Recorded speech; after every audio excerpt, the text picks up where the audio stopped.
বিদ্যালয় আর মাদ্রাসা একসাথে।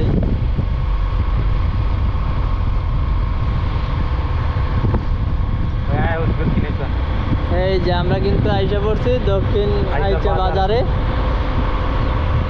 এই যে একটা ল্যাংচা ধরতেছে এই দেখো।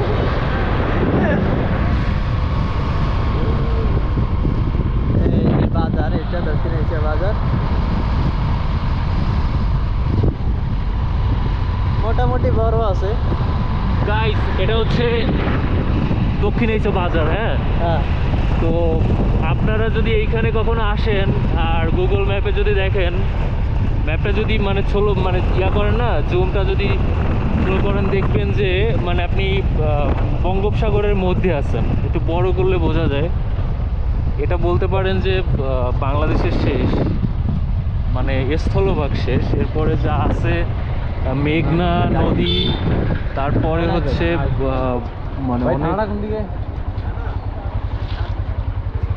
তারপরে হচ্ছে মানে শুধু সমুদ্র আর সমুদ্র, যেটা ভারত মহাসাগর, যেটা দেখা যায়।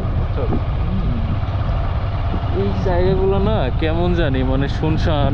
হ্যাঁ এবং এখানে না রাস্তার মানে মেন রোডের পাশেই দেখতে পাবেন বাজার।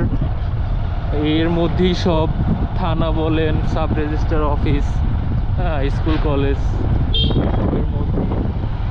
ঠিক আছে, এবং একবারেই শেষ প্রান্ত ভোলা দ্বীপ অঞ্চলের একবারে শেষ থানাই এটা।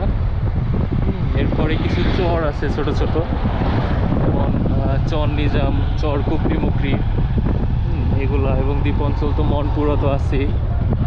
ঠিক আছে, টুরিস্ট আসলে আসলে এখানে এইসব জায়গায় হয়তো বা থাকার জন্য ওরকম হোটেল মোটেল নাই। থাকলে আপনাদের চরপেশন সদরে গিয়ে থাকতে হবে। বোর্ডিং আছে, বোর্ডিং আছে। এই যে ভাই এই যে বাংলাদেশ হ্যাঁ পুলিশ। হ্যাঁ, দক্ষিণ এশিয়া থানা।